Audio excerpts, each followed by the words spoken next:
Hola, ¿cómo están? Buenas tardes, bienvenidos a todos. Teníamos aquí un pequeño problema de horarios. Según estaba programado a las 5 en punto y aquí nos marcó que ya eran 2 minutos y parece que faltaban 5 minutos, pero bueno, ya estamos en vivo. Buenas tardes a todos. Martín, ¿cómo estás? Buenos días.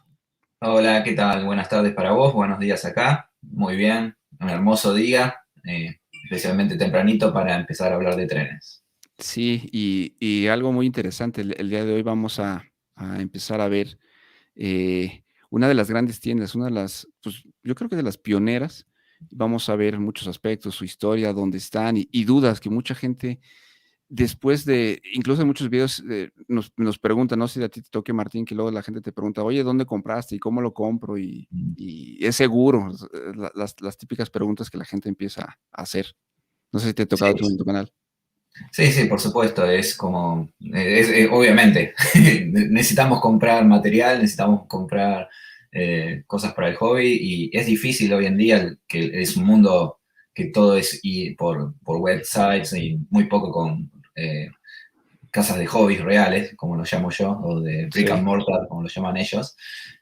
Tener Trainworld que realmente manda a todo el mundo, a todo el planeta, es buenísimo. Y aparte, que puedas confiar y que puedas llamar y que te atiendan y que te traten bien es muy importante, ¿no? Sí, y ahí tenemos muchas dudas que vamos a preguntar poco a poco. Una de ellas es el pago en efectivo, porque mucha gente que yo no lo pensé, pero mucha gente en México, no sé si en Latinoamérica, no tiene tarjetas de crédito Mira por vos. por uso, por miedo, por fraudes, experiencias, pero bueno, eso es algo que hay que cambiar y vamos a ver, a platicar ahorita con Ken qué opción nos da. Y antes de empezar con él, un poquito una semblanza, posiblemente muchos de ustedes ya han visto en YouTube, en las redes sociales, la historia de Trainworld, quiénes son, pero antes de, pues, darle la bienvenida, pues, es una pequeña semblanza de lo que estuvimos viendo. Entonces, creo que es la única tienda familiar que existe, no conozco otra, es tercera generación. Empezaron Sí, en los 68, 70, más o menos, en el basement, se me fue, perdón, en el sótano del sí, abuelo, ¿verdad? Es donde empezaron. Y un poco se aventaron, y el día de hoy, pues, yo creo que es una de las empresas claves a nivel mundial, muy reconocida, y algo que luego le voy a preguntar, que también tengo mucha duda, un inventario impresionante. sí, Entonces, sí, sí. Y ellos, especialmente Ken, que va a estar con nosotros, hizo una serie de videos muy buenos de cómo es el día a día en Train World.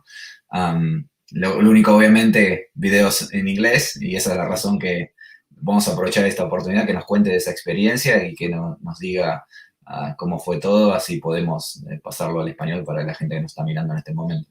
Así es, y los que nos puedan ver en vivo, se lo agradecemos, como siempre, a todos, un saludo. Y a los que no pueden dejar sus preguntas aquí, tenemos ya algunas que nos han hecho en los canales, que son un poco las básicas y que vemos que se repiten en cuanto a la duda de compra. Al rato las vamos a platicar con Ken, pero creo que esto es una excelente forma de todos los miedos. Y incluso, pues bueno, muchas generaciones todavía no quieren usar el Internet o aunque ya tengas Internet, todo eso, el uso de tarjeta de crédito. Por ahí hace rato platicamos con Ken de las medidas de seguridad. Por ahí hay algo de que tienen que cuadrar las direcciones y todo eso lo platicamos, pero qué mejor que él no lo diga, ¿no? Porque muchas Sí, sí. veces es, oye, es que me bloqueó, es que mi pedido no lo hizo. Todas esas dudas. Entonces, bueno, creo que hoy va a ser muy interesante y vamos a pasar también las preguntas que salgan, pues bueno, creo que las vamos a compartir con todos. ¿Algo más que quisieras tú agregar, Martín, antes de darle la bienvenida a Ken? No, no, me gustaría también, mi parte, mi curiosidad pasa por la logística también, o sea, el correo, como los envíos, toda esa historia, ¿no? Es una buena oportunidad para saber la trastienda de un negocio tan importante, cómo se manejan y obviamente los servicios que nos brindan. Así que no, no, creo que no tengo nada más. Me gustaría ya empezar, así Sí, empezamos perfecto. a evacuar las dudas. Vamos a darle la bienvenida a Ken. Y, estimados, como siempre, pues, nada más para recordarles, pues, como esto es en vivo, y acuérdense, show de 2 personas, vamos a de repente hablar inglés, tratar de traducir lo mejor posible, casi simultáneamente, y sus comentarios, preguntas, como siempre, bienvenidos. Como siempre, la idea de todo esto es que todas las personas que por alguna razón no puedan, ver los videos en inglés, pues bueno, tratar de traducir y llevarlos para todos. Entonces, Sí, sin más. Sí, sí. Sí. Y última aclaración, sí, como dijiste, esto es en vivo, acá no hay nada preparado, las preguntas son instantáneas, lo que nos ponen ustedes en el chat es lo que también preguntamos, así que aprovechen la oportunidad porque sí, estén abiertos y podemos poner sus preguntas también. A ver, entonces, vamos por allá. Ken, buenas tardes, bienvenido. Gracias por tenerme. Perfecto, ya Hola. con eso te ganaste a todos. Muchas gracias. Thanks for your that I phrase is tried. very important. That you tried. Es muy importante. Yeah. Muchas gracias. Hello, Ken, how are you? Hello. Thank you very much, both of you, for having me. I appreciate it. No, It's thank an you honor. for your time and the opportunity. Really is a very nice opportunity for us to have you in the show. And first start the first question. Where are you at the moment? Where's your location? So we have two locations. Our first location is in Brooklyn, New York, and that's pretty much where we do the mail order facility. We own probably like half a city block, an entire city block, and Wow. it's just filled with trains. So that's our first location, Can and we we also visit? Is that open to public?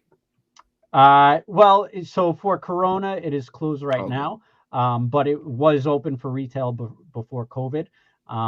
The warehouse, we didn't really let people go into the back. It, you would just get lost. But we did have a retail before COVID.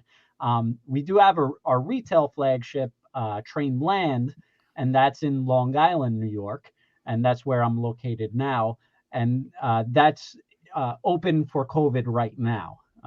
We, of course, we had to do a lot of adjustments for COVID. Um, I, uh, um, I guess protection screens, thermometer scanner for temperature checks, mask, and sanitizing stations. So our retail store has changed according to the COVID guidelines, and we're trying to be a little more accommodating for the circumstances at hand. That's right. Let me Thank you. translate that. Le preguntó Martín que primero dónde se encuentra y bueno, voy a tratar cambiar un poquito el orden, pero a final de cuentas es algo importante. Ellos tienen dos lugares. Por un lado tienen Trainland, que es la tienda física donde reciben a la gente y tú puedes ir y comprar. Lo que decía Martín es la tienda de verdad.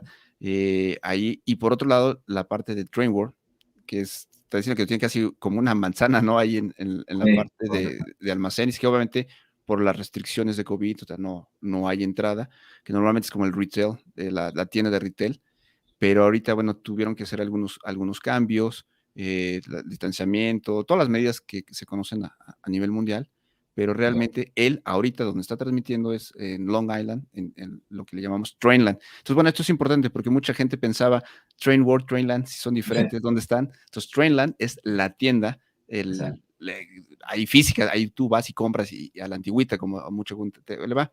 Y Trainworld, pues es en el web, en internet, donde tienes todo lo demás. ¿Sí? correcto, correcto. Okay, Ken, in the introduction, we talk about that this is a family business. You are the third generation.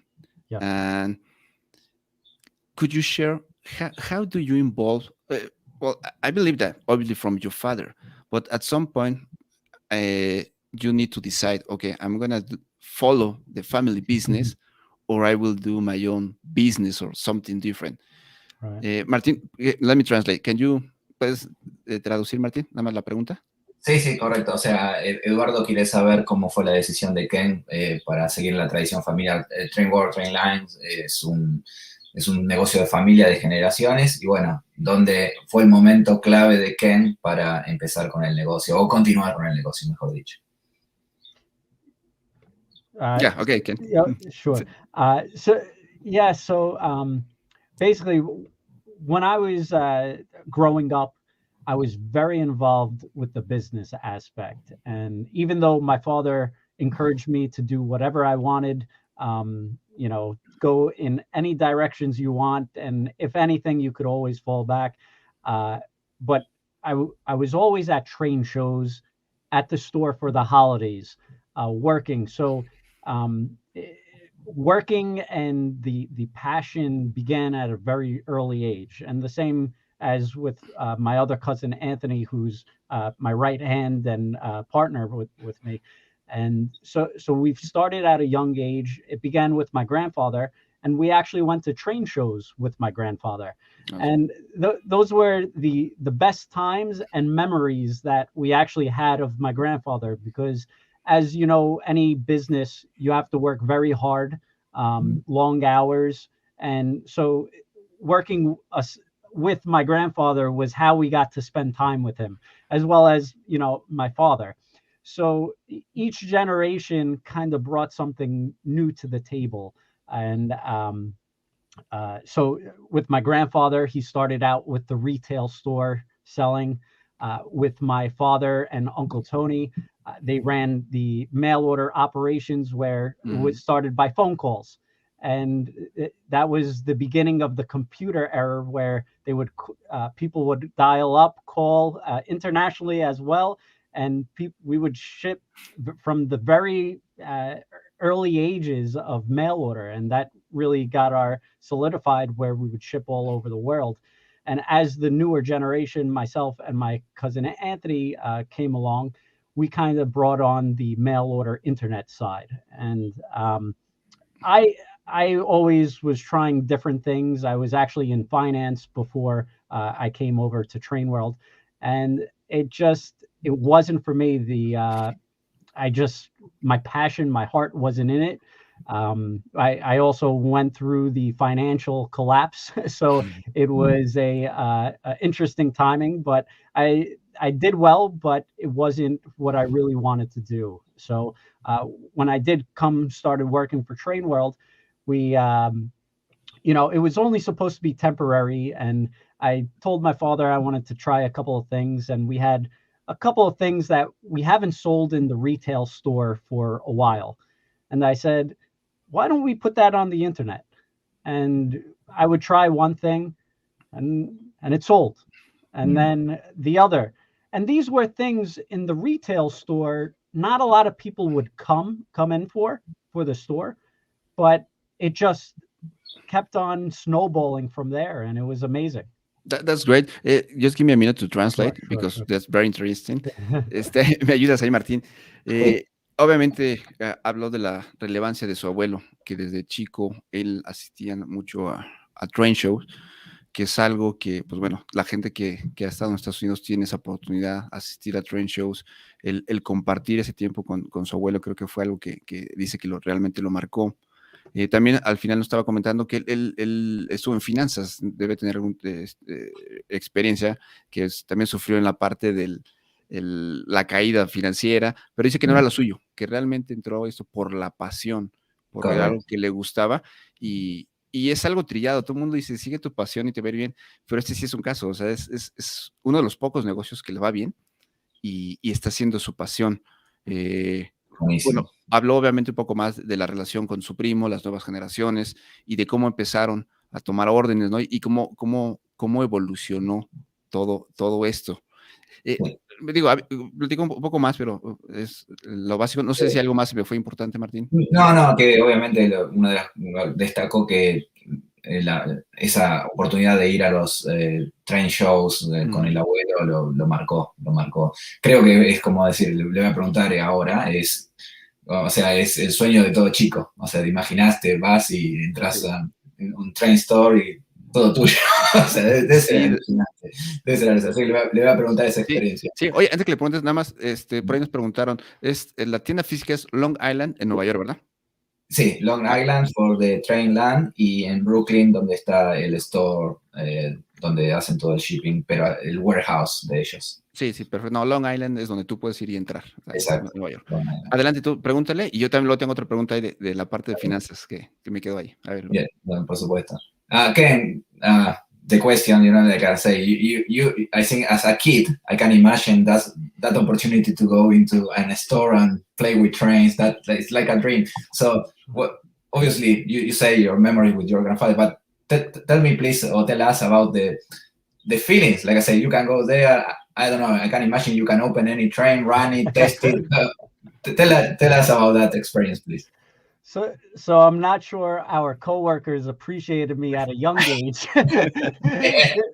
Because when you're young, you want to play with everything. So, Yeah, a lot of them had fun with me, and they would set up the trains, LGB trains, and let me push the trains along the track, or even with the boxes, just yeah, cardboard boxes and shipping boxes. And so it was a lot of new experiences. And Thomas the Tank was no, huge. And I was able to have a play table. So I was very fortunate and lucky to be involved. But uh, I think what's special about trains is not only the physical trains and the interaction. It's also about the family and sí, bringing in the grandparents, the father, the grandkids, the kids all together. And for us, trains brought our family together. So that was very important to me, and I always appreciate that. And I saw other families, when people came into the store, that same passion was there. Um, uh, yeah, yeah, no, Yeah, let me interrupt. We yeah, need to steal the phrase. Ken is about family. exactly. Be- because in every show, Yes, our guest says something really relevant and that mm, they stay with us. And I believe that you just said the word train is from family. Let me right. yeah, translate and then we translate. Sure. Eh, le interrumpí porque le estaba comentando a Ken y a Martín que cada persona que ha estado con nosotros da alguna frase importante y creo que Ken dio lo que creo va a ser la doy. sí, El tren es de familia, o sea, que acercó a la familia. Entonces sí, creo sí, sí, que en estos tiempos se me hace una muy buena frase para todos los que tenemos hijos y estamos compartiendo o como hijos compartimos con nuestros padres. Creo que eso puede ser muy, muy bueno. Entonces, si sí, quieres traducir la otra parte, Martín, sí, la y traducción, obviamente la pregunta era las sensaciones como chico sí, de entrar a un store. O sea, simplemente Mhm. maravilloso. Dice que los empleados mucho no les gustaba, porque obviamente, imagina un chico suelto en una juguetería, pero lo que decía es que no simplemente era jugar con los trenes físicamente, sino las cajas, los envases, ir a jugar con las cajas de envío. O sea, imagínense un chico en una juguetería todos los días y bueno, ya saben, pero se nota que Ken lo disfrutó. así es. Ken, well, you mentioned that you work in finance and you don't like it, and then you go to the family business. And I have these questions. I saw a video from Ken Patterson that he Mhm. explained that he, I believe, just finished college and then go to real estate and then direct to the trains. He never had a proper education, if you like to say that, Right. and he's, I believe, is the best Sure. in what he do can. So, but I see some change in Trainworld, in the media, in the mail, in the service, and I believe that you are not like Ken, that you don't have only the feeling about sales, that you have a education. You just said finance. Is the new generation about this, about the change, about the technology? So what is the third generation focus in technology, or what is the focus? And Martin, please could you translate? Se me olvidó Sí, decirlo. sí, Eduardo le está preguntando a Ken que obviamente destacó el ejemplo de Ken Patterson que viene de digamos, de una historia de solamente de vender propiedades a ponerse a un negocio de trenes sin casi educación. Y Ken es lo contrario, él estudió, se preparó en finanzas especialmente. Y la pregunta es, obviamente, ¿cuál es el futuro, digamos, de los negocios? O sea, tienes que estar preparado, tenés que seguir para adelante, tener esa, no simplemente la pasión. Yeah. So there's two prongs to this. My cousin Anthony, who is my partner, who's as young as myself and my cousin, and so we're both kind of spearheading the business and kind of bringing it into a new direction right now. Uh, we are both focused and committed to improving our customer relations, the experience, the overall the ease of use. Um, and we've spent a lot of money to try to do this. As you know, websites, technology, it is not cheap. It's not easy. So we just launched a new website, and although there's a lot of challenges with it, this platform will give us the ability to make it easier for shipping internationally, domestic, and just making it more convenient for customers. And I think as any business going forward, retail is very difficult to survive on its own. I think e-commerce has kind of taken the world by storm, and now people are used to ordering online and having things come to their home, and Yeah. kind of not going out shopping anymore. We have a retail location still, and we ship out orders a town away or 2 towns away, and I see the orders go to the house. So it's just amazing. People are now wired differently. So Yeah. so both of us have really seen that and want to take advantage of it, and kind of accommodate everyone who wants that, as well as continue with our old traditions, whether it be retail or taking a phone order.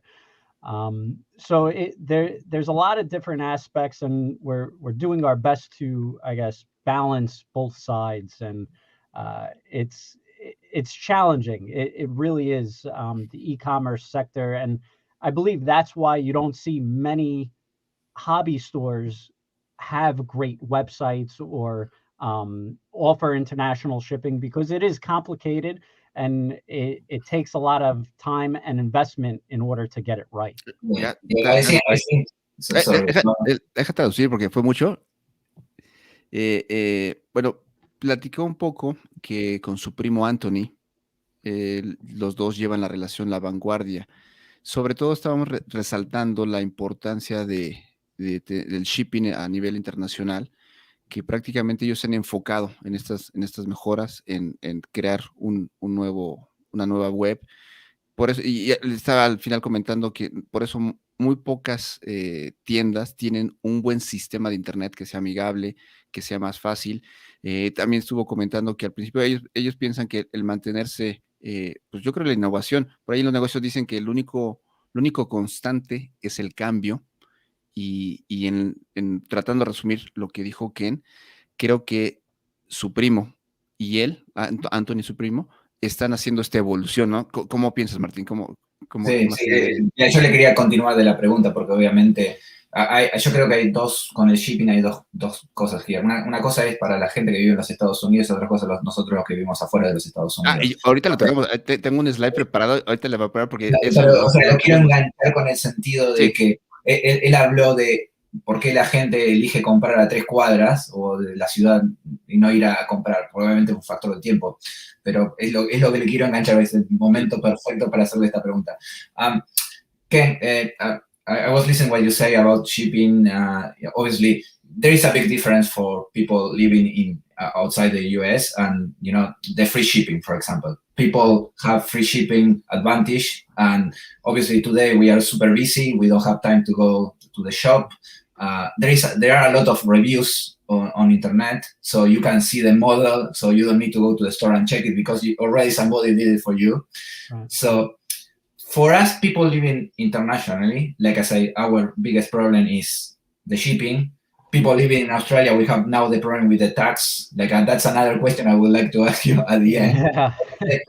Trainworld takes that tax in Australia when we have free tax until 1,000 Australian dollars. So that's another thing to discuss because I'm a customer, so that's hurt me. Yeah. But always I was asking why the Trainworld, let's say, if for you costs, let's say $5, $10 to ship inside the United States, why you don't offer that discount to people living internationally? Like I say, for me, a parcel will cost $80. Why you don't take those $10 out and give me that little advantage? You know what I mean? Yeah. So if you, and I'm sure you're listed on our email sales, but we do offer email sales, and whenever we do a free shipping for domestic, we do offer let's say $20 off international orders over a certain amount. So you do get a discount as well. I Excellent. wish I could offer free shipping to international, but between UPS, the post office, they keep on raising our rates every year, and Yeah. international shipping is a lot of money now. Oh, And yes. it is very expensive, and we can't seem to get a grasp and control Yeah. why these shipping companies, because it's not us, we have passed along our the savings, but it just keeps on every year, whether it be UPS, post office, and actually DHL doesn't really do much in the US anymore, which is interesting.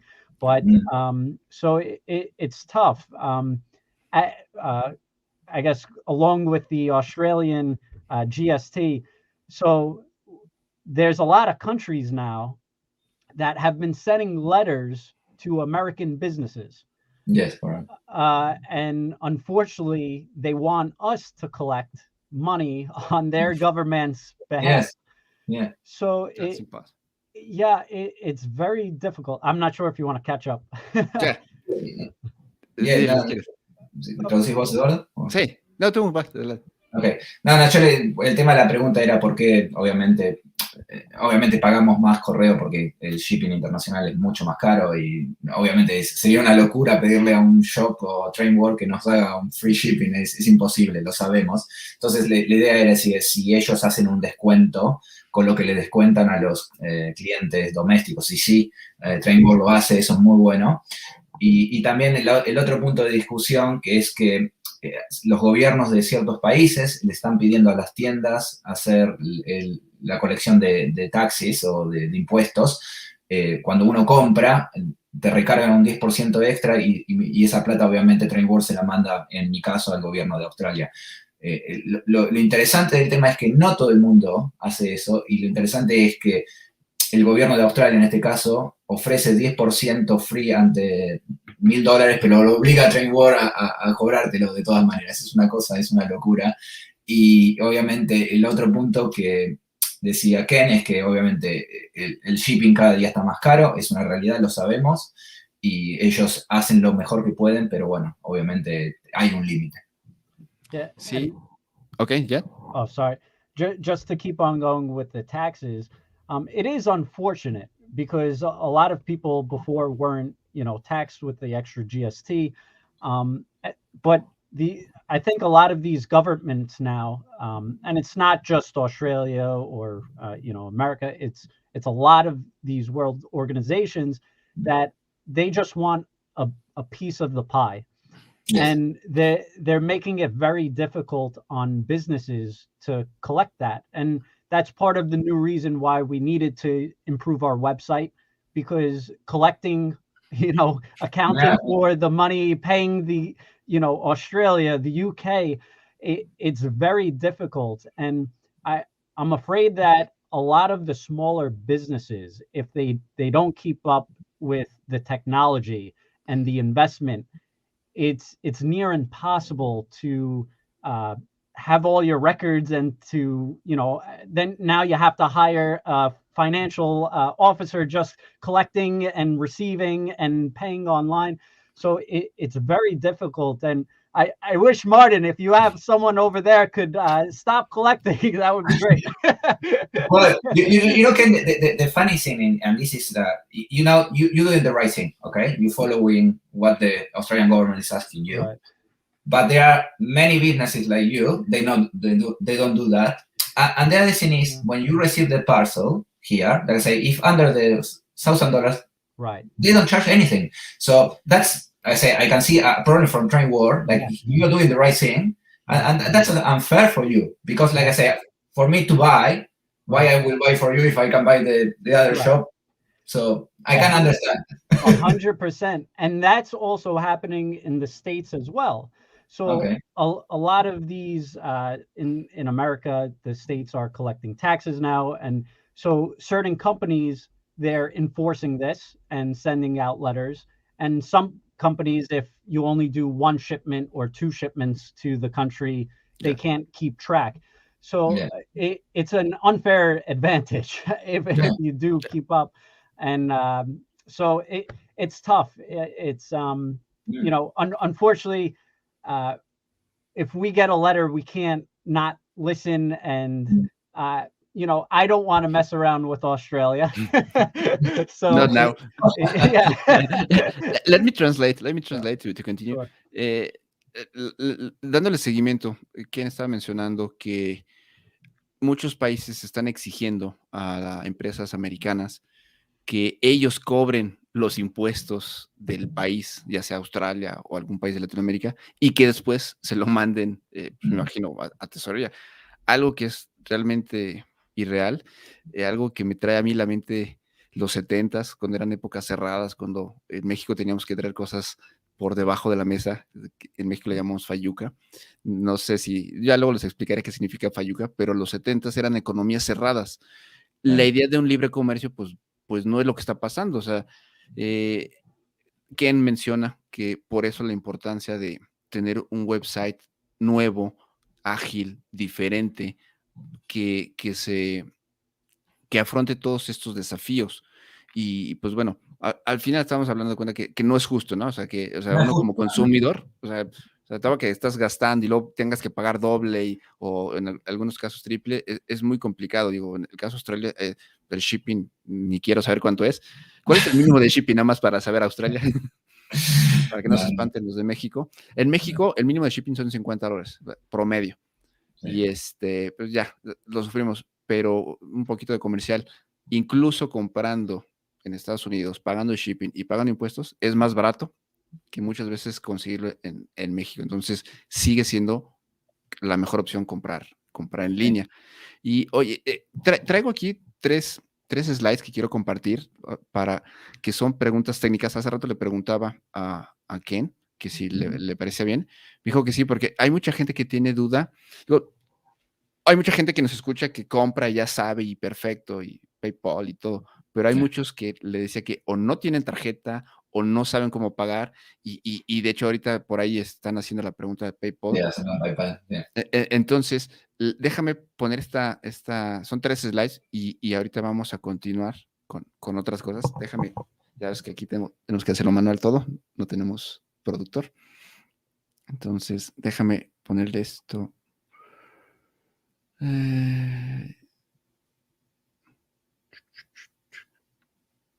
A ver, creo que la primera, creo que ya la ven, Martín, me dices, Sí. porque lo veo. Ahí está.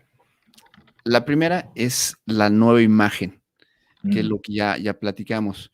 Yo honestamente, para los que me conocen, antes compraba en otra tienda, porque se me hacía más fácil y más amigable el sitio de internet. Con el nuevo sistema, la verdad, me ha gustado más y ya por ahí tengo unos pre-order que estoy subiendo, que se me hace más fácil. Aquí había unas cosas que yo te las vamos a confirmar aquí. Con esta nueva página, tú tienes que crear otra cuenta nueva. O sea, la cuenta Bien, vieja ya no te sirve. Entonces, correcto. nada más para cerrar este tema con Ken, le vamos a preguntar de cómo se inspiraron un poco en este diseño, por qué lo cambiaron. Y bueno, yo le digo, pues yo la verdad, a mí este diseño me gusta más porque antes la veía y en lo personal se me hacía muy cargada y me perdía. Entonces creo que este diseño es más sencillo.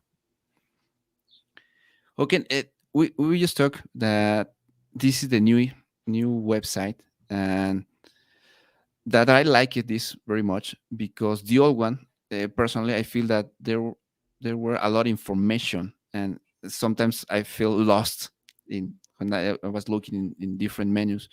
But the new image is more clear and everything is more friendly user. And we were talking about the importance of the new technology, about how do you connect with the customers. And the question is, how do you agree with this final product? It was like a brainstorming, a focus, or you just simply say, "Oh, I want to do this," and pop up. Yes. So we're still working on a lot of things, and that's what's I guess keeps this exciting and going, because there's many aspects that we're going to build upon. And I believe someone had a question on PayPal, and this new website hopefully should give us the option to accept PayPal for in-stock orders in the future. In the future. Yeah, one problem with us though, because we accept pre-orders, PayPal does not accept pre-orders.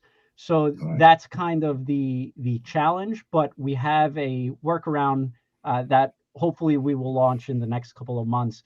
So this website, we're still working on. We're making a lot of adjustments, but basically the top of the menu is the key stuff that people want to shop by. But the filtering, the use will keep on improving. And our team, my whole family, we keep on wanting to improve and spend more money to make it easier for the whole train community. So I think this platform will allow us to do this, to be even bigger and better and make it more friendly for all of the, it's not going to be everyone's cup of tea, or there could be some things that we can work on, but we are working on it and we're able to make those adjustments, which is the most important part, I believe. Okay. ¿Te traduces, Martín? Sí. Obviamente el trabajo del website está en movimiento, o sea, todavía no terminaron, esto es el principio. También contestó sobre PayPal, están viendo cómo poner PayPal muy pronto, en el futuro cercano. El problema con PayPal es que PayPal no acepta que uno haga reserva o pre-orders en este momento. PayPal te exige como solamente productos en stock, porque el tema de la, porque uno puede reclamarle a PayPal después de cierto tiempo que no recibió el producto y eso complica. Pero bueno, obviamente están en desarrollo y la intención de Trainworld es hacerlo lo más amigable. Le voy a decir algo, Eduardo. Sí, hacer un website en 2 lenguajes, como se hace, veo en algunos nuevos modernos. Quizás esa es una idea, si él puede incorporar el español para la gente. Ken, this is just maybe an idea or little feedback from me. Any chance in the near future you can build that website in 2 languages, for example, so people from Latin America can buy and make it easy for them? Is that a possibility? So we actually, I thought we did. We did have a translate icon on our website, and it should be there, and it's not. Okay, perfect. So I'm glad you brought that to our attention, because it should be there. That's a good question. Yeah, there are a few. There are a few when you're in the website. I saw it in other shops. Like I say, you have the option to select your country, and also you get the translation on, and also the conversion of the money. So also in the news, when you see CNN, ABC, or Fox, or European, they say English, Spanish, or Dutch. They have the option. Yeah, but there is one, like I say, even you have the currency conversion too. So you see the prices in your local money or currency. Yeah, the translation actually should have been on it. And I will double check that and make sure we update it. The currency, we were working on and trying to find an extension to give an estimate. Tengo abierto aquí y sí viene el cambio a español, ya lo encontré. Hasta arriba, no sé por qué. Sí vienen los idiomas. De hecho, viene un montón, chino, africano, todo eso, y sí lo estoy viendo. Hasta arriba, para todos los que tengan a Trainworld, ahorita lo voy a poner. Creo que ahorita comparto esto, porque creo que sí es importante. La gente que no habla español, inglés, perdón, déjame lo pongo, déjame compartir. This game was without testing, just putting that that question to help the people. Like I said, it's no bad intention on this one, just to put it make. I actually appreciate it, because these are things that need to be updated and tweaked, and with this new rollout, we changed all of our process. So it was a lot. It was not just here you go. Yeah, that's in Spanish. It's working now. Yeah. Oh, So I actually missed it. There you go. It was hiding in the blue. Yeah, I said so. That bar right there, you could change the idea, the translation, yeah. but the currency is a good point that I'll make sure that we definitely update for sure. Bueno, esto es Excellent. importante para todos los que nos escuchan. Hasta arriba hay un icono donde tú puedes cambiar el idioma. Vienen muchísimos, prácticamente todos los importantes. Solamente queda pendiente la parte del tipo de pago, que solamente creo está en dólares, no está en monedas locales, Correct. pero sí ya está ahí. Entonces, déjame Very, regresar very good. a lo Yeah, que te it's decía. very nice, Ken, like I said, to see this new design. I think your current or the website you had before was the same from 2006 when I did my first order. So I Yes, think yes, it was the same. yes. So, Yeah, and I think this website will let us allow to make a lot of future changes, and we're excited. Unfortunately, the world is moving very fast, and yes. every year there's a new change. And Martin, like Australia is actually our top international country that we ship to. Ah, Believe it or not. wow. Yes. And you guys have a lot of people into G scale Yeah. in Australia. So Yes. it's a huge, important country to us. So I'm sure that's part of the reason why your country sent us some letters. That's it.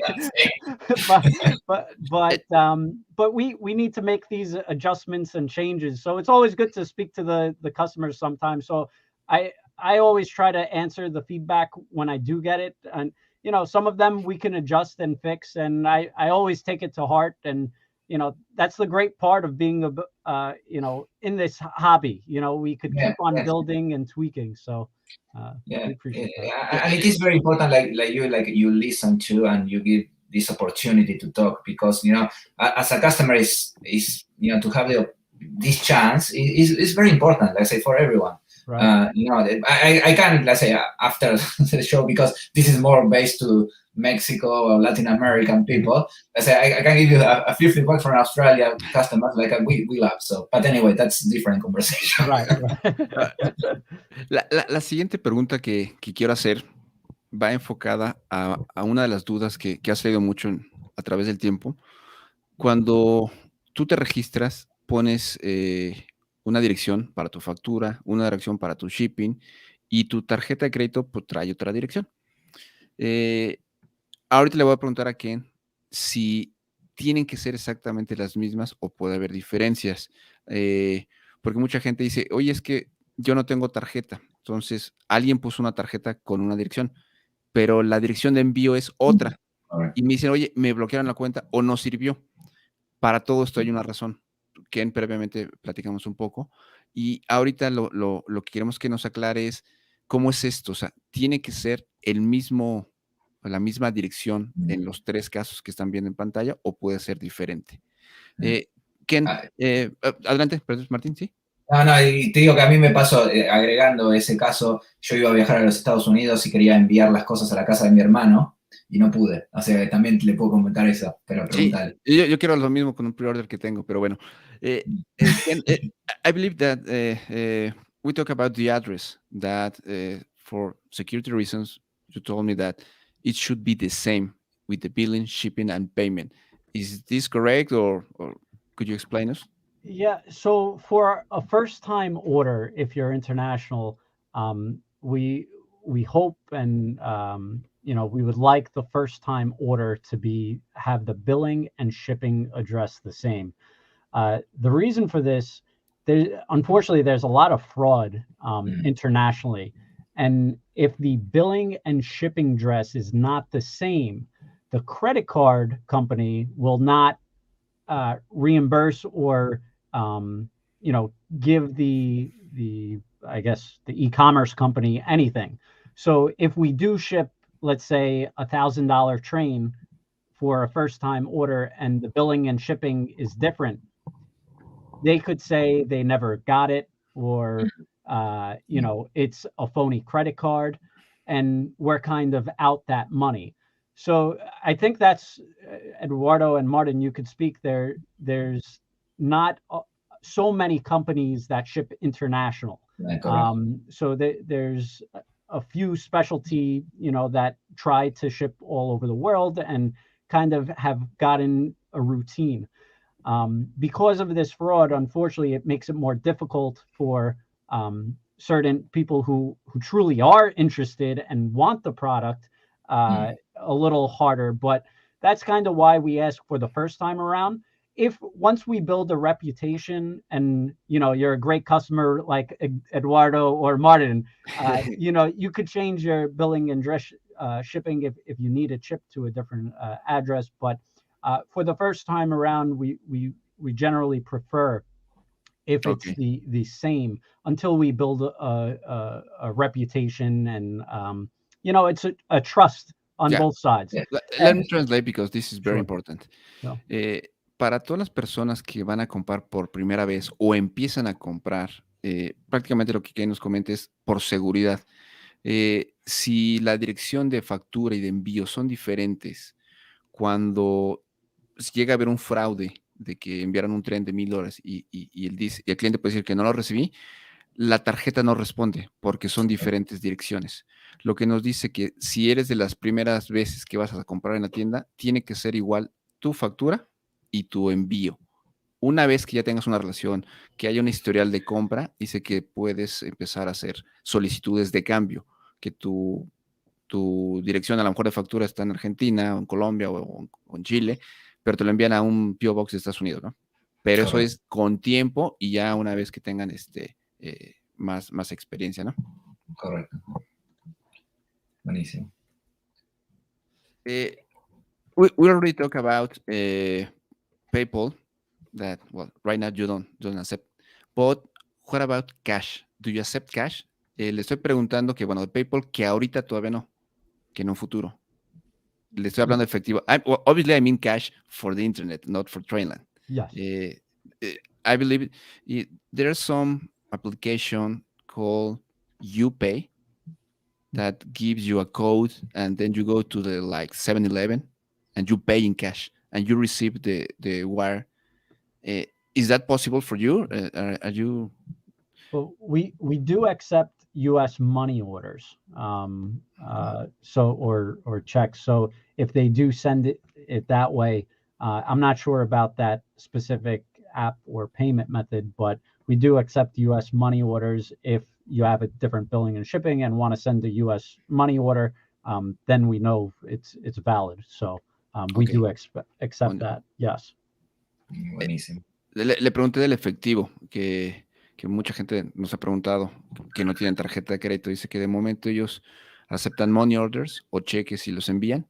Y por ahí hay una herramienta que, de hecho, creo que son los dueños de Open English o los socios. Se llama más bien PayU. Algunos lo usan en Mercado Libre, donde tú compras y te llega un QR y vas y lo pagas al 7-Eleven, al Oxxo o a la tienda que tengas. Entonces, le voy a mandar luego a Ken el link para que observe todo eso y, pues bueno, puede ser una opción. Y de aquí, mucha gente me ha preguntado si los pre-order tienen costos. Martín, tú y yo sabemos la respuesta.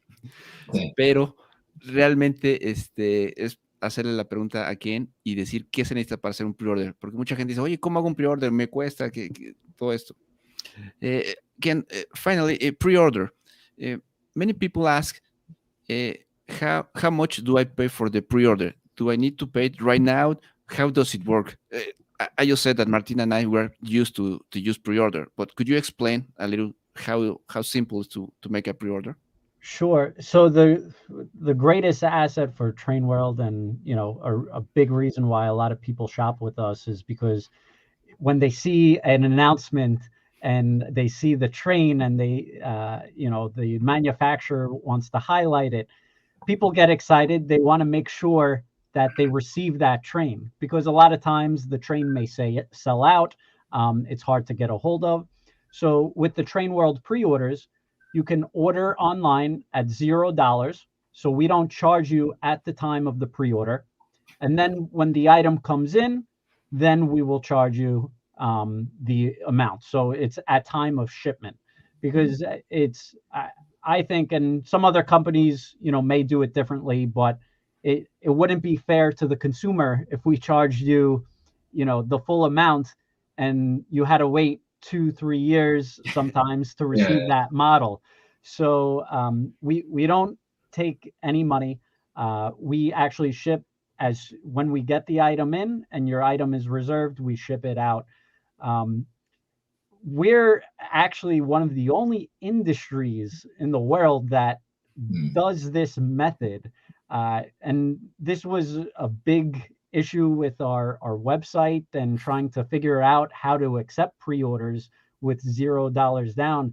And it seems simple and basic, but because we're a very unique industry, it has been very challenging to accept pre-orders on the website, and that's another reason why you don't see a lot of other companies kind of accept pre-orders, or they may now accept it, but they don't take your credit card information, and then if you're away or you're not looking at your emails every day, you may have a chance to miss out. So yeah, and also there is a risk for you because could be a cancellation. Let's say you do the order. Obviously, in trains, many people want the product. I don't think many people will cancel, but there is a risk for your business because you can put a pre-order for 1,000 locomotives and then maybe only 500 pay, and that put you in a bad position. So yes. It's very cautious.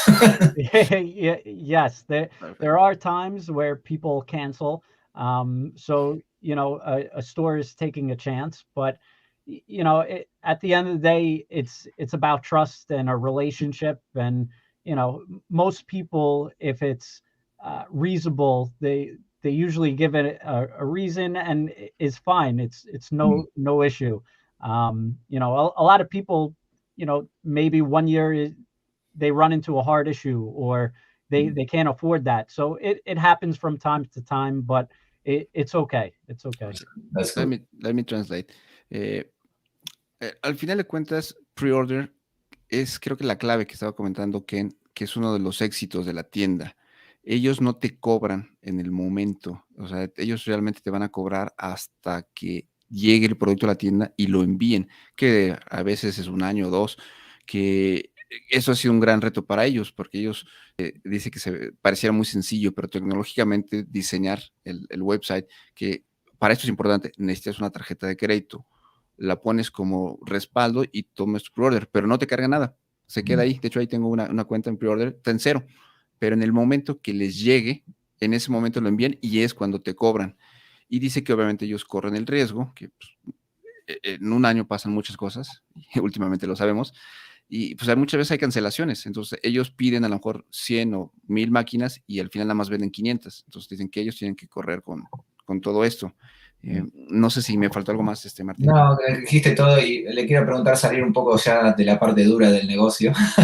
Antes de eso lo hablamos. Ya lo vimos, lo voy a quitar, pues ya lo tocamos.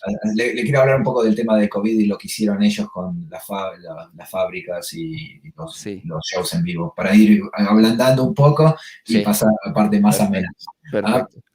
Ken, just we start shipping out of business, we pass we getting out of the mat of the like I said, technological stuff. You survive our hard questions. The hot seat. Like I said, it's good for us to know your side too, because it's fair, like I say, we have our rights, but you have your rights too. And we, like I say, trust. That's another word we can say. Family, trust, all go together. So it makes sense to me. And Martin, you also mentioned the point, like the reasons. And I appreciate you guys having me on because a lot of people don't know the reason why we may have to charge GST now. Yes. The other day, someone emailed us on Twitter about UK now. Yeah. And Eduardo, I was talking to you as well. And, they also changed their rules. So, unfortunately, they are implementing it on certain companies, I guess more. So I appreciate you having me on, and something like that may at least make it seem like we're not doing it on purpose. No, of course. And I got to be honest, I emailed you. I did that too, but that's fine. You explained to me, and that's fine if part of the business. But anyway, let's go do more nice stuff.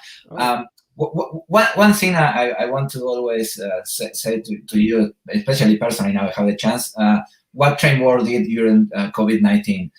Those shows where you put all the companies together to discuss trends and invite people and keep us alive in a way. That's really we really appreciate it. And my question for you, like I said, yes, first is a big thanks for that, but what a work you did, really. How you put everyone together for 1-2 hours, and it was beautiful, really, to see. What tell us about that experience, please. Thank you, Martin. I appreciate it.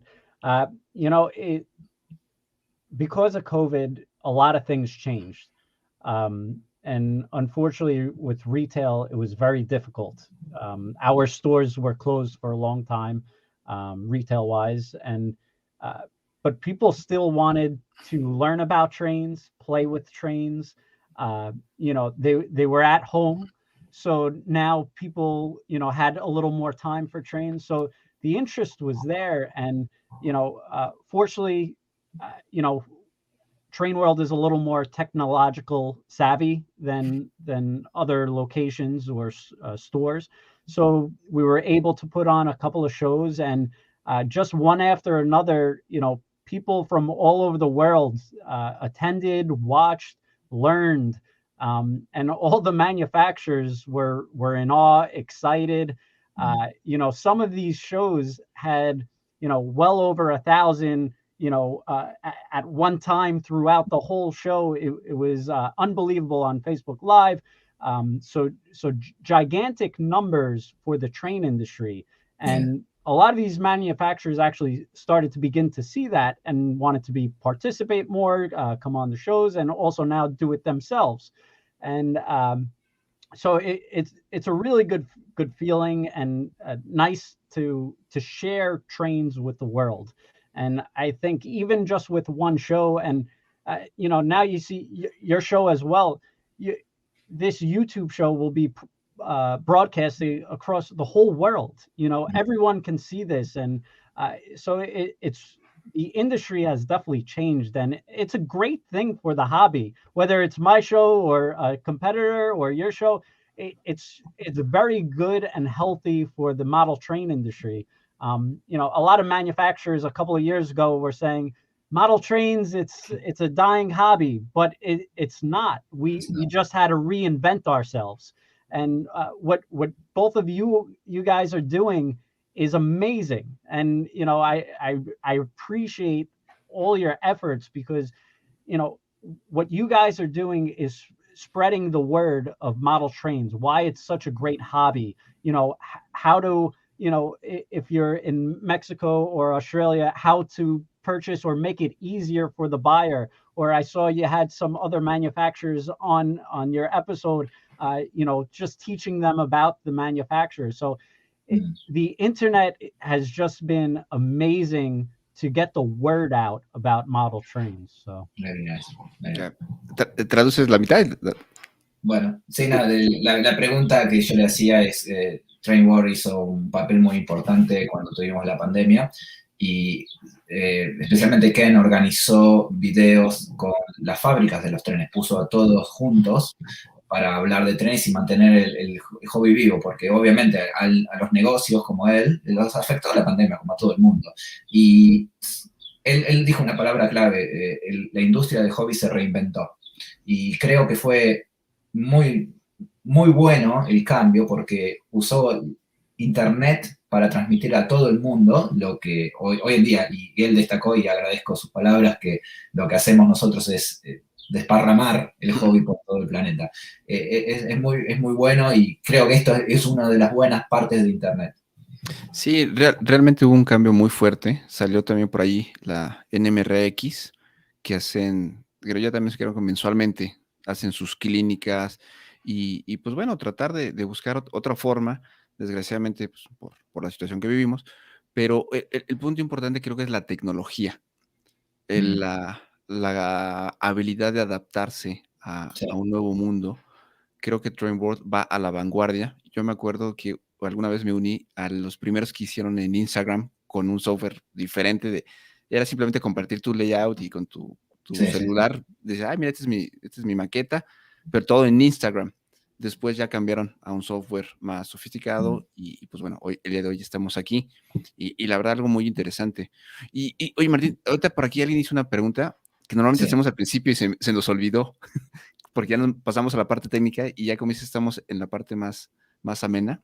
Entonces, te voy a robar aquí un minuto para decirle de cuál es su escala y su esquema favorito, porque tienes tantas. Por supuesto, pero esa va siempre.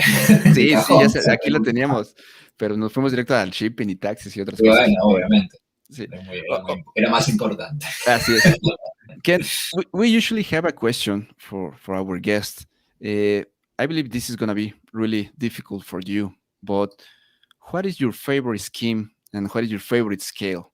Because I mean, you have everything. You just turn to the left and turn to the right, and you have everything that you want. But what is the scheme that you really like? So I guess I have to go with what sells the best. That's a good answer. ¿Qué es lo que más se vende? Esa es la respuesta. A ver, okay, let's see. So right now, HO scale is probably all year round is the biggest seller. Christmas time though, O scale. But HO scale right now is all year round, very big, popular.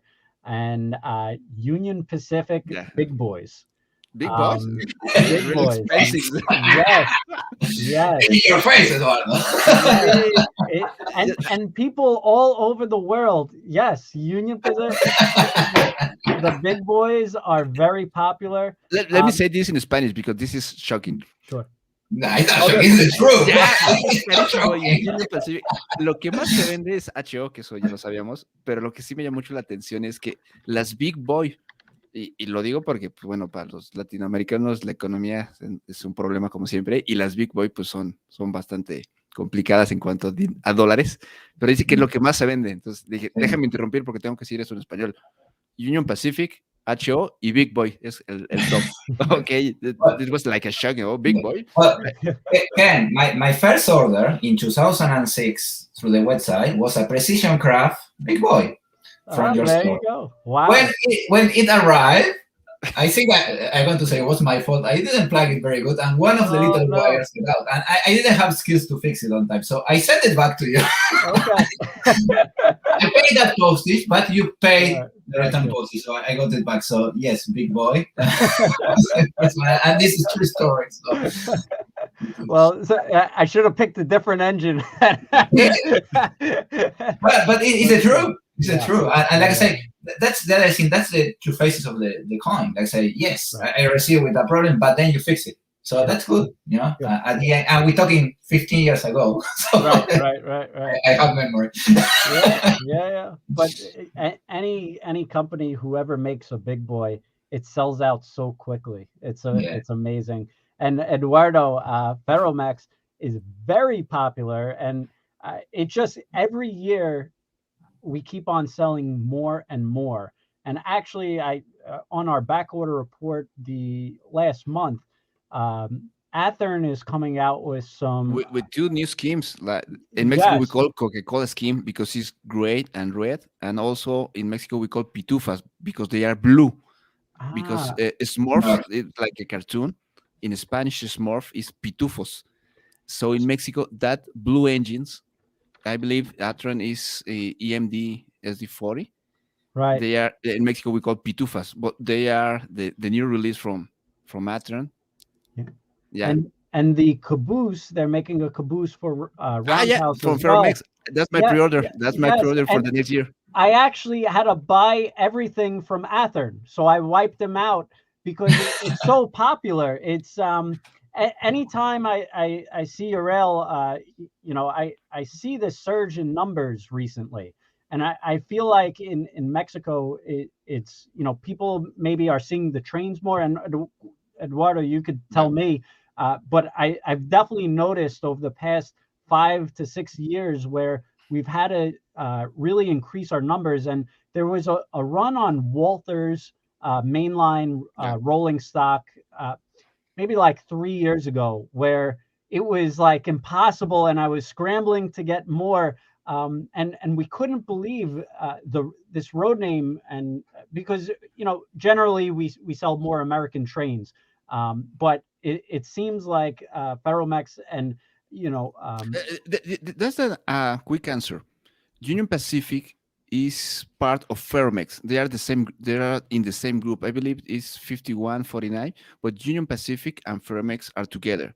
So many of the engines of Ferromex travel to United States, and also Mm, they are in I believe in California, in the border right, in right. Texas. You can see Ferromex engines in United States. That's Mm, one of the reasons. And okay. the second reason, believe it or not, uh, the manufacturers, they don't build Mexican schemes. So when you have something new from Mexico, everybody's like crazy. Like I don't know, for example, the new Atron, Right, Skull Train just announced, right. and Bowser back in the time, Bowser Yeah. they have a NDM scheme. They are like very difficult to find. So Yes. when the manufacturer invests in Mexican schemes, I believe that's a complete sellout. And Eduardo buys all of them. Well, I just put my pre-order, and then I start to cry because I don't have money to pay. Let me translate. Eh, Algo muy que me llamó mucho la atención y mucha felicidad, que decía que la Ferromex de los últimos años se está vendiendo el esquema de Ferromex y en sí que dice que tuvo que apartar todo de Atron, que empezó a ver, habló del Cabús que viene para el otro año, la Coca-Cola que contamos aquí, la Pitufa, y le estaba diciendo que, bueno, desde mi punto de vista hay dos razones. Union Pacific y Ferromex son parte del mismo de Grupo México. No me acuerdo ahí exactamente qué porcentaje, quién es mayoritario, ¿no? Pero como al ser de la misma empresa, pues de repente ves muchas máquinas de Ferromex en Estados Unidos, en Texas, en Denver, en la frontera principalmente. Entonces, no solamente los mexicanos quieren Ferromex, sino muchos americanos que ven esas máquinas diferentes en su país. Y la otra, muy pocas empresas americanas hacen, digo, ya no digamos mexicanos, o sea, como decías, argentinos o de otras Claro. marcas. Entonces, cuando alguien saca algo nuevo, Ferromex, nacionales de Argentina, pues se acaban porque son muy pocas. Cuando rompen Entonces, el molde, cuando rompen exacto, hacen algo diferente, a ese hay que arriesgar y funciona. así es. Si me dejas, le voy a hacer mi Sí, sí, sí. pregunta de escala N, Ah, la como escala siempre en sí. respondiendo. Ken, I have a very special way of doing model trains. I call a dual layout. So I have HO scale and scale. In the same layout is crazy, but it works for me. So I guess N scale is growing very fast too. And I can see because, when I miss a pre-order and now I miss a locomotive from Kato, the N scale UP powered by our people. that was hot price disappear and I couldn't get it. So how you see, like I say, obviously United States is very famous for big trains. Then let's say you say HO scale is the more popular now. How you see N scale into the future? Yes. So N scale is definitely growing and growing bigger. Unfortunately, people need space for trains. Yes. And O scale started off in America, the biggest, train line and train scale. But now it seems like a lot of people really don't have the space for a big O scale layout, or they want to model more. And so in order to model more, sometimes you need more space. Right. So a lot of people who are, into HO or O scale are also dabbling into N scale now. And a big part of why N scale has been growing is because the quality, and now they also offer sound in their engines. So you could get, and the announcement of trains, the variety is there.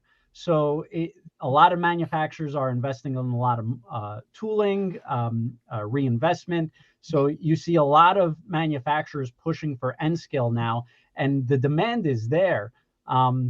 Just recently, Kato announced the Amtrak P42, and they're pre-sold out everywhere. I can't get any more. I have very few left. So it's crazy. And this is N scale, which years ago, you'd be lucky to sell a handful, and now it's just become a huge scale. And I'm assuming, either Australia, Mexico, in the States, it's all the same. We need room to play with trains. And both Eduardo and Martin, you could tell me otherwise, but when I traveled to the German Toy Fair show, Yeah. they actually explained to me that they don't do much O scale. It's really, Marklin, Trix, Pico, and it's just smaller spaces in, I guess, overseas. So Yeah. in order, in Europe and Mexico is the same. I just told that we spoke with Jenny from UK, Yeah. and I remember that she told us that N skate is popular because obviously Yeah. The the value. house are really expensive. They don't have this big basement like in United States, so Well, it's a new option. before we translate, Ken, for example, what I do is when I want detail, I buy the locomotive in HO scale because I like the smoke, I like the details and everything. When I want to run long trains, I use N scale. So that's, you check my channel, so you have long trains, like container trains in scale, because I don't have the space and it's the only way to fit it. But also I love, the details. So I go to HO scale, and that's the reason I'm very, very hard for MTH closed last year or this year, because I used to love that kind of big locomotives, because I never have space for all scales. But the detail of HO scale with the, let's say, the driving of the N scale, so it's a good combination. Well, that's one thing in N scale that a manufacturer still needs to, I guess, master, is getting smoke out of an N scale steam engine. That's gonna be great. Yeah. Well, we're going into the batteries now, into the N scale, like the Cato, and now Broadway Limited is doing a small battery, so that's put the performance of the N scale much better. Like I say, I don't have any dramas in my layout like I used to have 4 years ago. So it is amazing. Hay que traducir un poco. La pregunta de Martín sobre cómo ve Ken la escala N. Prácticamente va creciendo. Es algo de que él ve mucho, cuando va al tren show de Alemania, que ve todas estas marcas, que empieza a crecer, que es más popular. Obviamente, cuando en Estados Unidos nació la escala O y que la usaron mucho, pero ya no hay tanto espacio como antes se tenía, y pues mucha gente migra. Dice que la reina es HO, pero la escala N, como al final lo comenta Martín, o sea, cuando él quiere detalles, pues tiene una escala HO, pero cuando quiere correr trenes muy largos y que entren en un cuarto pequeño, pues tienes que irte a N. Entonces, Ken prácticamente está de acuerdo que es una escala que va en crecimiento, que se va mejorando. Se habló de la incorporación del sonido, que ya DCC Sound en N, que es algo muy bueno, y también de que, bueno, el siguiente paso sería el humo en las máquinas de vapor, y Martín, estabas comentando también un poco de las baterías, pero en español, bueno, no en español, sino para México las baterías son las de los carros, otras cosas, o las pilas, sino como los capacitores, porque hay diferentes marcas, pero bueno, esos son ya con Broadway, ¿no? Broadway y Cato. Ya los empiezan a traer. Muy bueno, muy bueno. Así es. Oye, llevamos 1 hora y cuarto, no me acuerdo, creo que los términos generales ya los hemos platicado. No sé, algún tema que se nos haya escapado para preguntarle. No, podemos hablar, pero más que nada, si querés, ya le empiezo agradeciendo el tiempo y le invito a hacer una segunda parte de Trainworld, porque esto da para mucho más y bueno. Sí, sobre todo por ahí alguien preguntó si venden trenes europeos. La verdad, nunca he visto. Ahorita le hacemos la pregunta y bueno, pregúntale vos y después yo empiezo a cerrar. Dale. Okay. Now, Ken, someone asked if you sell European trains or you are only focused on American trains. So we do dabble here and there, depending on how well known the European train is.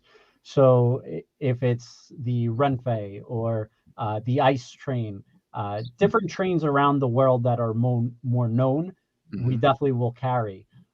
If it's specific more of Markland 3-rail or tricks, it's that's a lot more specialized, Yeah. and it's actually not that big of a seller for us, unfortunately. Yeah, it's a different market. Yes, yes. So, but the specialty trains, we're able to cross-sell those trains and actually offer it to our American market, where, you know, a lot of people do travel different places, whether it be Mexico or Australia or Germany. So sometimes different manufacturers will have offerings and of certain popular trains in that region, and we will offer those trains. Ok. Le preguntaba de si los trenes europeos, en términos generales dice que tienen algunos, que el ICE, o sea, trenes que sean, digamos, famosos y reconocidos. Marcas ya muy específicas de tres rieles, Marklin, Matrix, a lo mejor un Fleischmann Rocco, que no están tan enfocados a eso, prácticamente porque no tienen, o sea, el mercado americano no los compra. Hay tiendas especializadas en modelos europeos en Estados Unidos que se dedican más a Así es, eso. de hecho le iba a comentar a la persona luego que nos mande un mensaje, le mandaremos el link, conozco un par, igual directamente como nos comentaron en Inglaterra hay por ahí una tienda, Hornby, hay otros links que luego podemos Sí, poner, sí, pero sí. sí, ellos el foco, obviamente lo fuerte es lo americano. Bueno, si querés le empiezo a cerrar y... Hay que decirle si quiere, sí que diga, dile, ya sabes, si quiere agregar No, algo no más, quiero, algo no que le quiero guste. sacar mucho tiempo. Así es. Ken, we are over the time, and let's say we appreciate it. I think we should do a Trainworld 2022 with our show, because we have so many things we didn't talk about. Scenery, weathering, DCC controls, and many things, and really to have a shop. I call it a shop, a store from the other side to give us. And I have a lot of questions. How you handle all this stuff. Many questions. So I really appreciate if you accept another interview in the near future. But thanks for me, really, and for all the people watching. Always when I talk with somebody, I say what I appreciate from your services, and say, look, I've been a customer 15 years without any issues.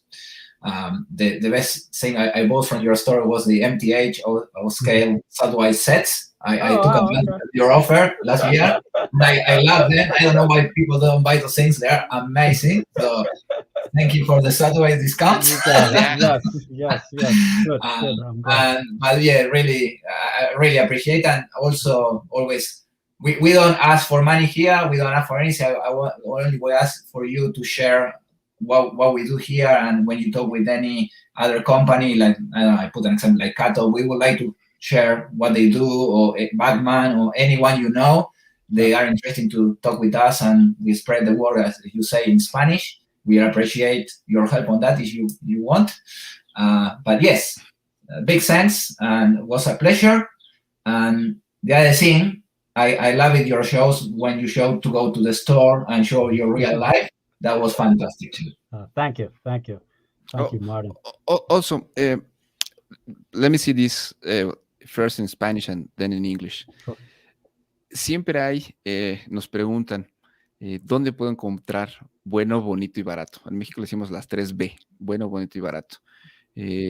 Hace rato hice obviamente una búsqueda en la página de Trainworld, y que creen, encontré máquinas DSC desde $50.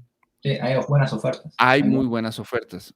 Hagan su búsqueda bien. No me voy a meter a qué marcas, pero para que no sea comercial extra. Pero el punto es, no es necesario, o sea, no significa que comprar en una tienda de internet es carísimo. No. Hay ofertas desde $50 y muchas veces te quieren vender cosas usadas más caro que eso. Entonces, si quieren empezar, creo que vale la pena invertir. Háganlo en una tienda de confianza. La verdad es muy buen servicio. Chequen todo lo que pudimos platicar el día de hoy. Y desde $50, y vi DSC con sonido. Eso es algo muy importante, y se lo quería agradecer a Ken. Lo voy a traducir y le voy a decir que siempre nos preguntan eso, y decirlo que ahorita honestamente lo vimos y cualquiera lo puede ver en su página. Okay. We usually have the question, where can I buy cheap trains? and and I said that I did my research in your website, and I found DCC trains with sound from $50 and more. And the point is, you don't have to buy secondhand trains in flea markets or with some stranger people. That if you have a store that with reputation, with customer service, with many people's behind that store, and my advice to everybody in Spanish is go to the train world, see, search the train that you're looking, and you can find something from $50. And if you want to spend a little more, I've also found from $80, $90 DCC sound. They are basic, but that's a good option.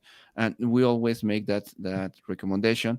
And I just want to say that this is a good example, and perhaps say thanks from everybody that you have this price, that you can find perhaps a big boy from almost $1,000, but you have $50 train accessible for everyone. So that's thank you for to have that.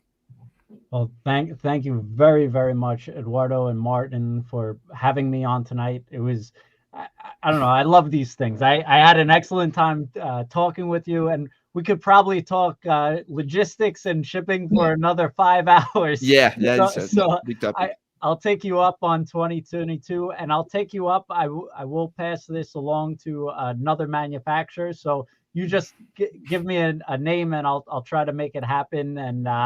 And also, we did share it on Instagram today, and I'll post the link on Facebook. And I really appreciate both of you for putting this together and making, I guess, the whole industry, giving more information to the people out there and making trains fun, making trains accessible, teaching people about trains, model trains.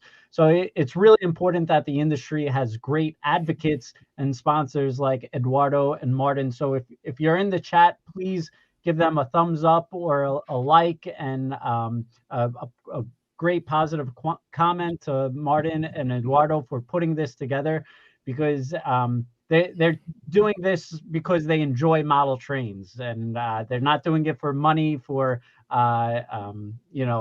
doing it for the passion, and because they truly love this hobby. So I really appreciate both of you for having me on tonight, and it means a lot. So I do appreciate it. Thank you both. Thank you, Ken, for your kind words. Yeah, when we finish the live thing, I will give you my list. I got to limit it to one. I have one. The silly question. Always I have the silly question is, in the past I have the chance to meet Rod Stewart to discuss and talk about trains. I love him. So, what celebrities you have in your as customers? You should have a few. So you can name a few. Rod Stewart did come into the Brooklyn store many years ago. Just recently, the Jason Biggs from American Pie. I'm not sure if you've seen that movie. Yeah, unfortunately, His kids wanted a train set, so he just came in over this past summer. Politicians. Who else? Gary Cooper. Gary Cooper. Estamos hablando de los gentes famosos que han ido, políticos, American Pie, politicians. I have another topic from another show.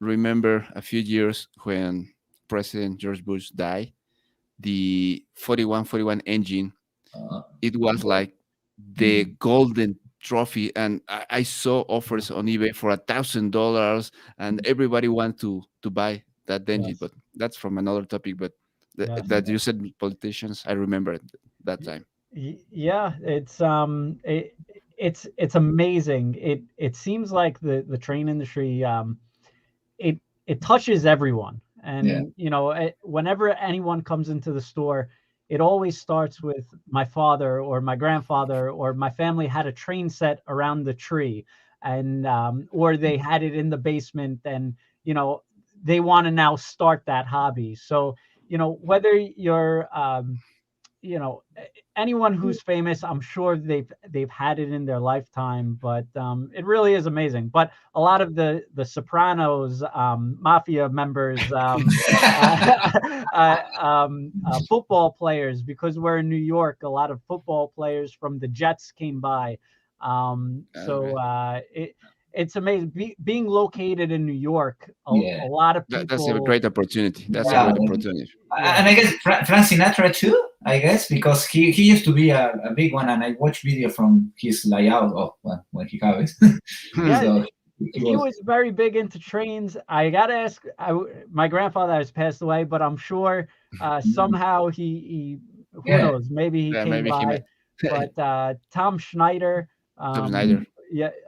was came by and actually bought a train set, or competing with my grandfather on a big tin plate set. So I used to have a picture of, I think it was a boxer or somebody who bought a train. I can't remember now the name. In your website, there was a picture as a famous person buying a train from your store.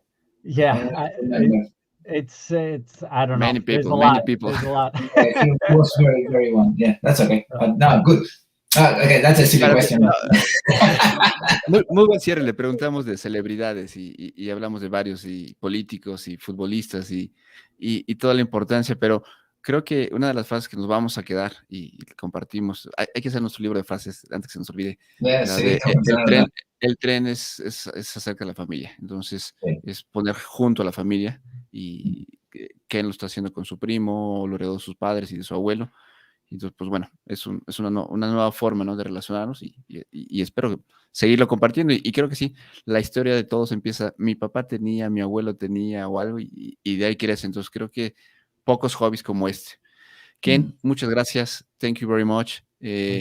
A todos, un abrazo. Nos estamos viendo y sigan pendientes de los shows, que hay gente importante que va a venir y tenemos muchos videos, y tanto en los dos canales, bueno, 3 canales, porque tenemos el canal de, obviamente, Trainworld, el de Union Pacific Snowy Valley Division y el de Just for Fun Trains. Entonces, pues muchas gracias a todos y nos estamos viendo. Déjame terminar acá.